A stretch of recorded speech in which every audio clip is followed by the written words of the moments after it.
The book Dragon's Lair.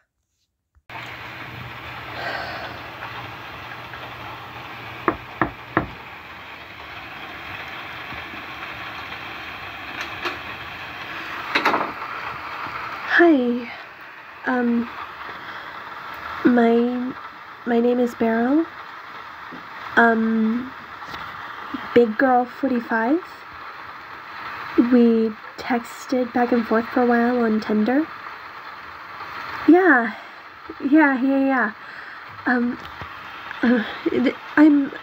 I came because you mentioned that you wanted to have dinner, tonight. I'm not overdressed, am I?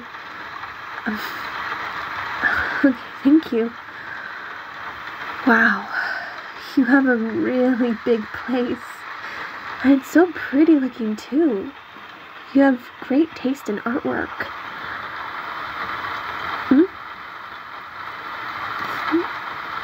Surprised? Oh. About me being an ogre? Yeah.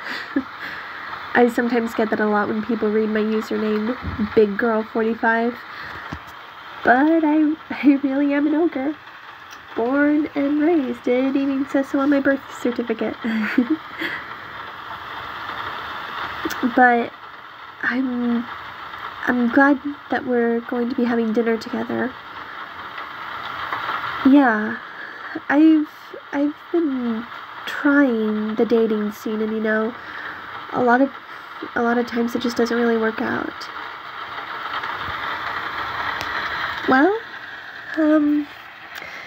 they seem to be taken aback by my size.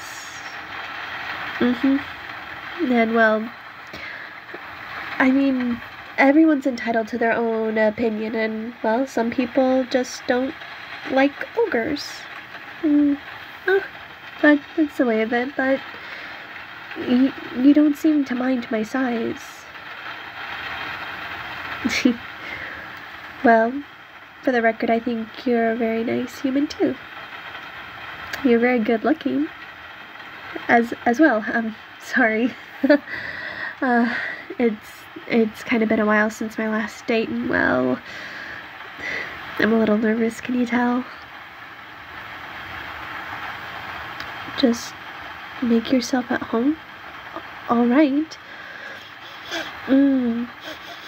I can smell the food all the way from here. I'm so hungry. And it smells really, really good. Follow you to the dining room? Okay. Lead the way.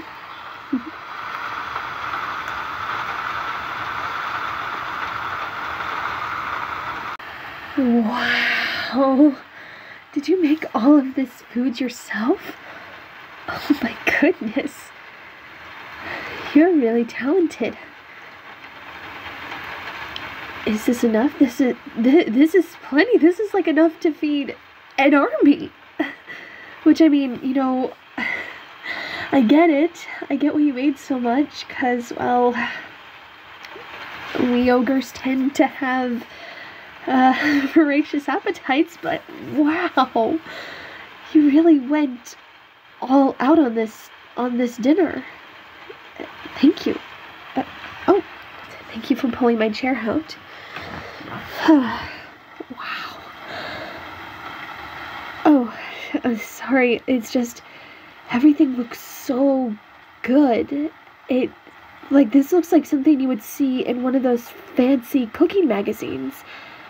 I almost feel kind of bad eating any of it, but I'm also just kind of really shocked, No one's really ever put this much effort into something like this for me before. I mean, excluding my family, of course, but I guess I just can't find the words. It's just a really wonderful surprise, so thank you for that. Thank you for the food. Right. Cheers.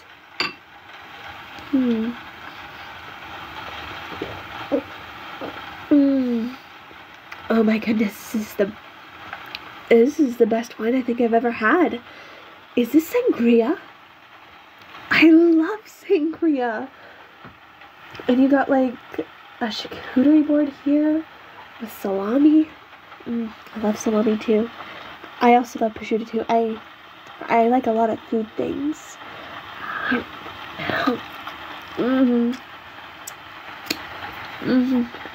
They're so good.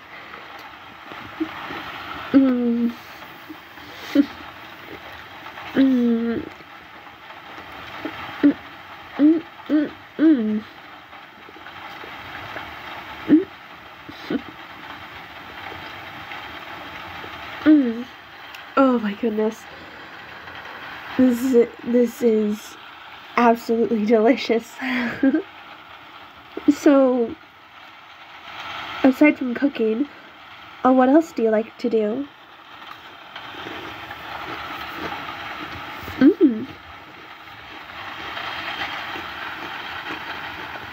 Oh, really?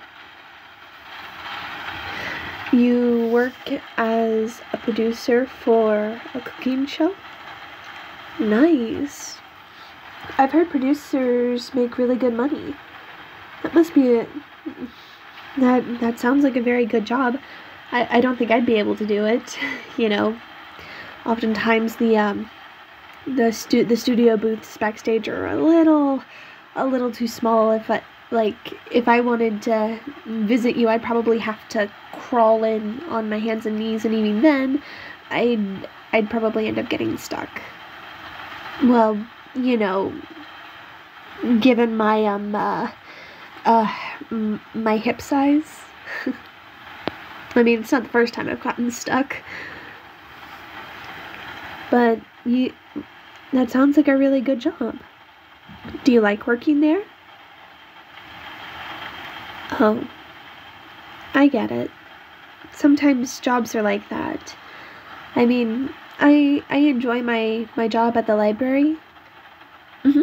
I'm a librarian. And sometimes I do some side jobs. Like if someone needs some heavy lifting around, I kind of do jobs like that on the side. My job is nice. I enjoy the books. I love reading and I love books. But this is really good salami, by the way. But what I'd really like to do with my life is I kind of want to be a screenwriter. For films and stuff like that.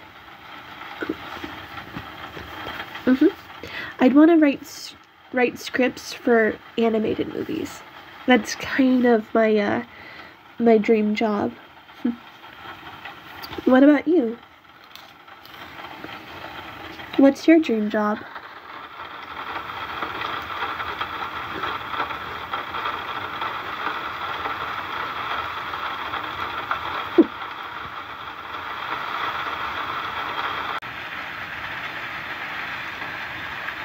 You want to be a gourmet chef?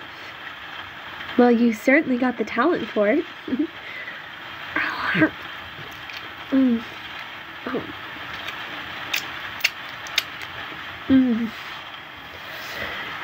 Because this food you've made is absolutely delicious.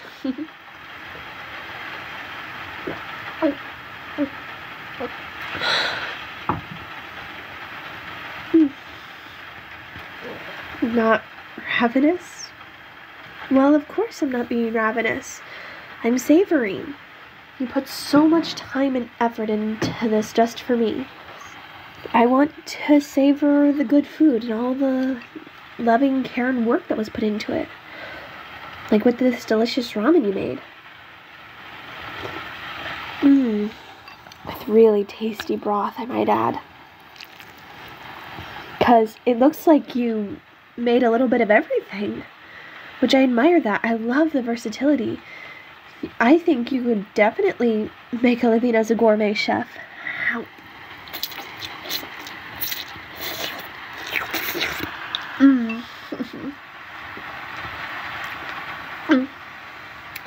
I mean, I do a little cooking at home too. I mean, obviously, an ogre's gotta eat.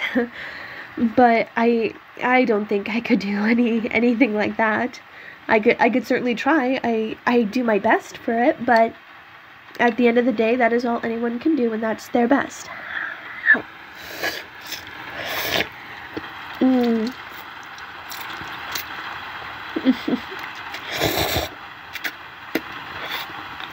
Mm.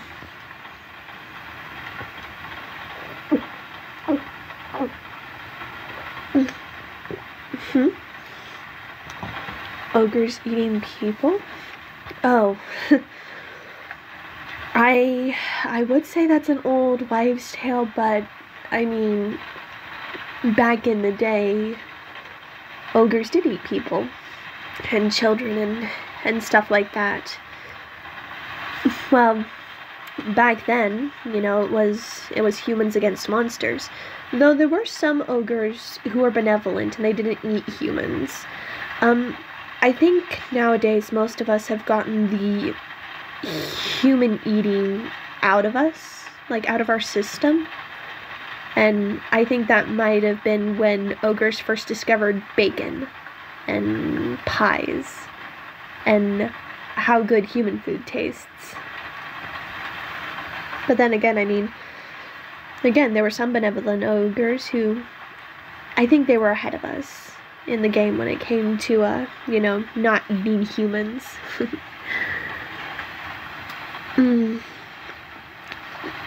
Nowadays, though, I think when an ogre does eat a human, it's usually in the more, excuse me, you know, intimate setting.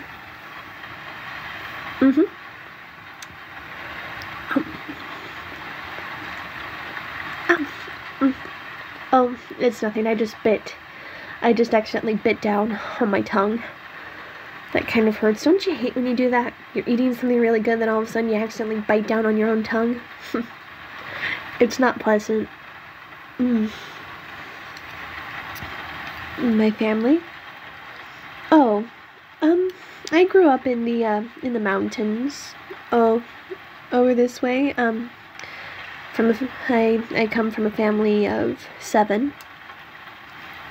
Yeah, kind of like the 7 dwarves, but you know, with ogres. Sometimes it can be hard growing up as an ogre, an ogre's child. Well, for starters, it's getting food. Yeah, well, I mean, not like that. Ogres, well, I'm sorry, but, yeah, fighting over food sometimes is a must when you're an ogre child. I mean, parents will obviously do what they can to provide, but sometimes, you know, siblings gotta share, and well, from the moment from birth, we're very hungry.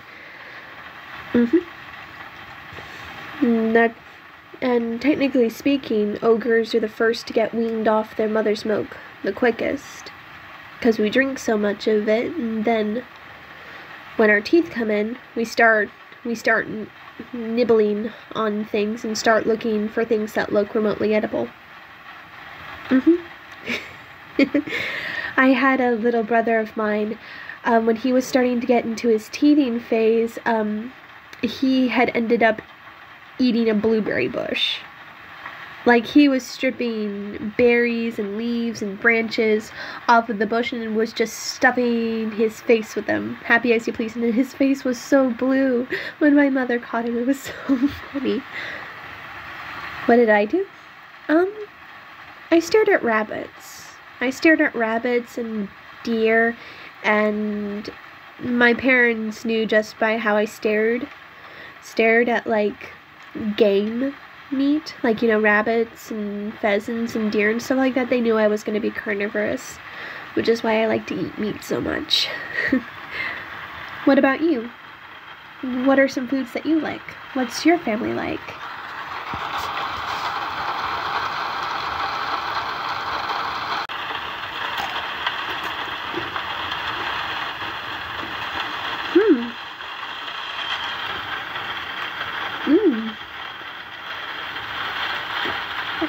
Oh, really? A middle child? Family of 3? Always being put down? Well, I think you're doing great. Your mother thinks you should find a better job outside of producing. Well, a mother is always going to want to mother and want what's best for her children, but personally, I think you're doing great. Does my mother me still? Yeah. Sometimes she'll come over and visit, and she will make lunch for the 2 of us, despite the fact that I had already eaten lunch like a few hours ago. She wants to make sure I'm eating enough, and that I'm getting good exercise, and I'm not getting, you know, too big.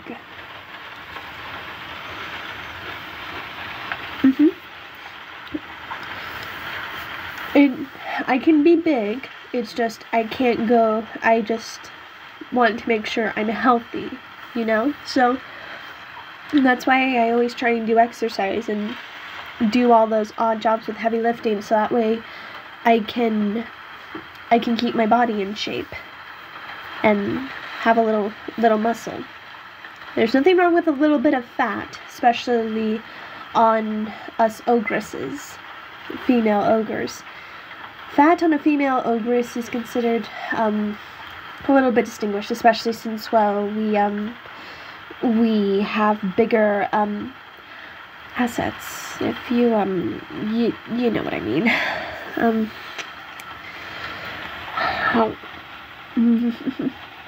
This dessert is absolutely amazing.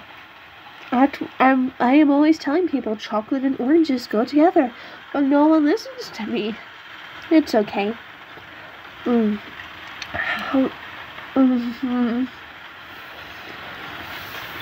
But I think my parents would like you. I mean, that is, I